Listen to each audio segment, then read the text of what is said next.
Hello and welcome back to Desert DIY. If you are new here, my name is Cory. I love to take items that are destined for the dump and turn them into something beautiful and do it on a budget. So if that is something that you like to see, or if you're really into seeing a really good before and after, then consider hitting subscribe down below to see more of my videos.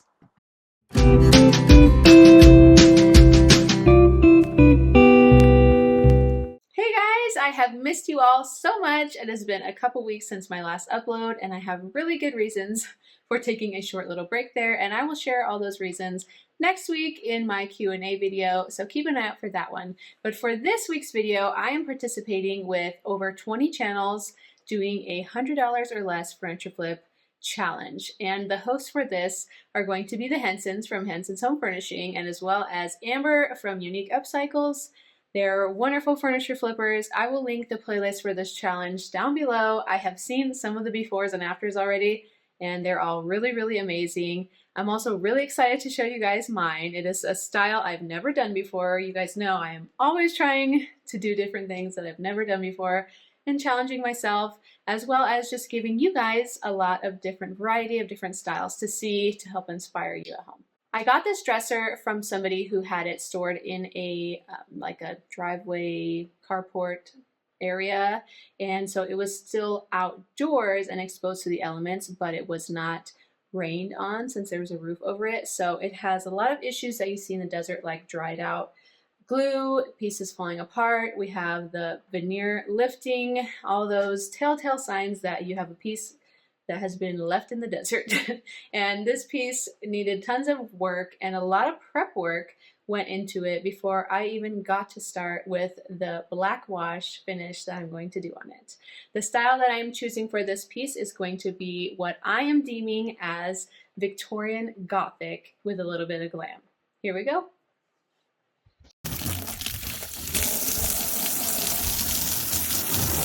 There were a lot of really icky things on this dresser, like spider webs and dead bugs, so I just sprayed it down with my hose and then dried it off immediately after doing that. This challenge is a game of numbers, and we are all trying to keep our projects under $100 US. And we are going to actually include the cost of all our brushes as well as other equipment like that, everything except for power tools. So that way it kind of gives you an idea of what it would cost you from scratch to use the same things that we are using on these projects. I'm going to link all of the products that I can in my Amazon store, although the products in my Amazon store may be different prices than what I paid in different stores in person for this project. So just keep that in mind when you're shopping my Amazon store. It could be more, it could be less.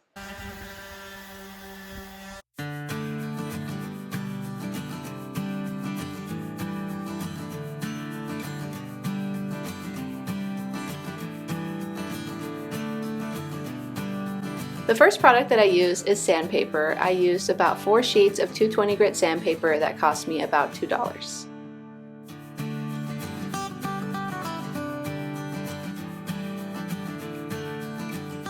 To get rid of that Oscar the Grouch opening lid here that I have going on, I just used some screws that I found in the drawers to reattach the top to the body.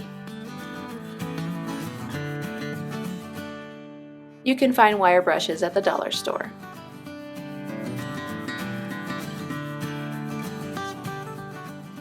I bought this $20 can of stripper, and I thought originally that I was going to stain the legs in a whitewash, but that didn't work out how I wanted it to, so I'm not going to include this $20 in my final price for the piece since I went in a completely different direction in the end.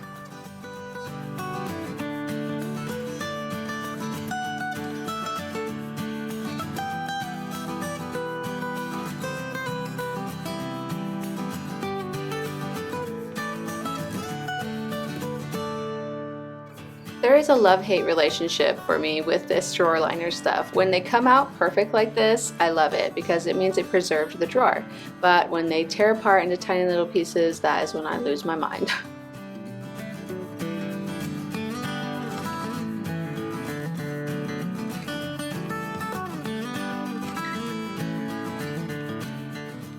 The drawer pulls on this piece were in great condition. They just needed to be cleaned, so I cleaned them with soap and water and that wire brush. And I went ahead and used some wood filler that cost $11 for this container, and I used about $1 worth of wood filler for this project.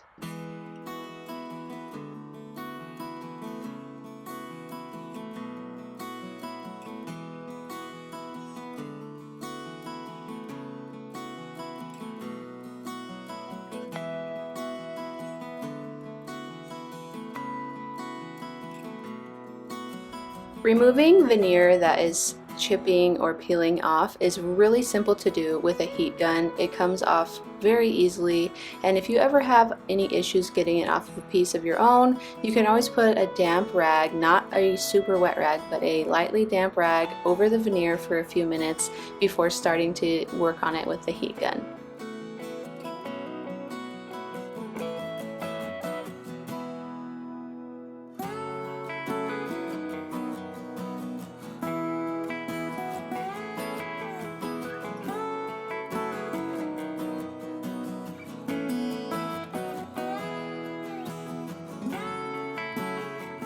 Here's another example of when things don't turn out the way you thought they would in your head.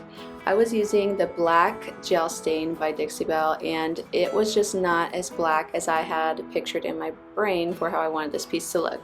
So I tried it out, let it sit for a few minutes, and it didn't really work out the way I wanted it to.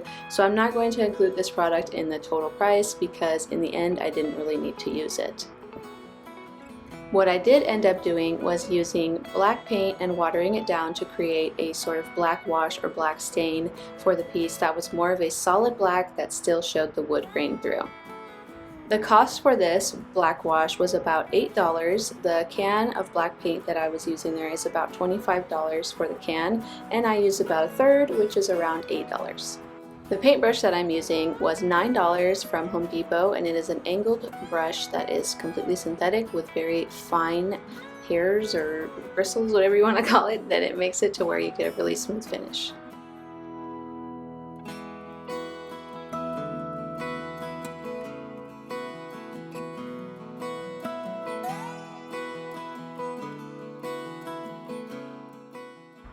It took 2 coats to cover this entire piece. It is still drying in this video right here, so that is why it looks a little bit blotchy. It also does not have any clear coat on it, which makes it have a really chalky finish. So once I put the clear coat on, it's going to give it just a finished, all solid matte look.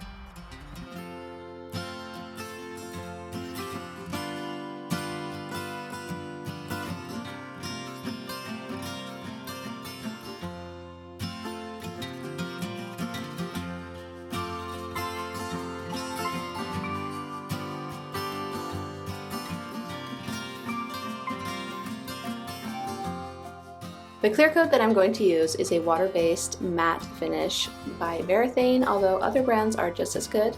And I'm going to be mixing it into the rest of my black wash and then applying it using a $3 Dixie Belle sponge. This sponge gives a really smooth brushless finish, and I did 2 coats of this clear coat with that sponge. Once that was dry, I used this stencil and some really high gloss black paint and a stencil brush. The stencil itself was about $10. I cannot find it to link it, so I am sorry that I can't link the exact same one. The sponge that I'm using here is for stencils. It's very flat and makes for even coverage without it bleeding. It's about $1 when you buy it in a pack at any craft store. And the glossy black paint was from Michael's, and it was about $3, and I used a very large portion of it, so I'm going to include the whole $3 on that.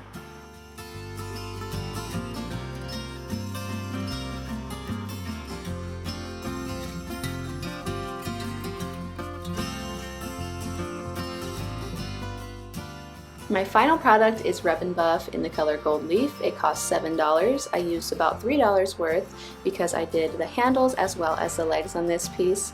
You will see the whitewash that I did on the feet, and it just didn't look great. So I went over them with the gold, and it turns out that that was way better than I could have imagined.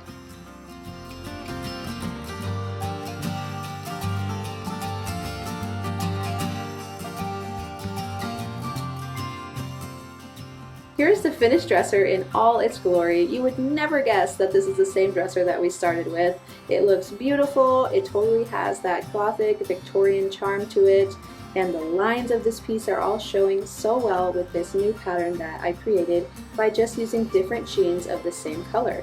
It's matte black and high gloss black.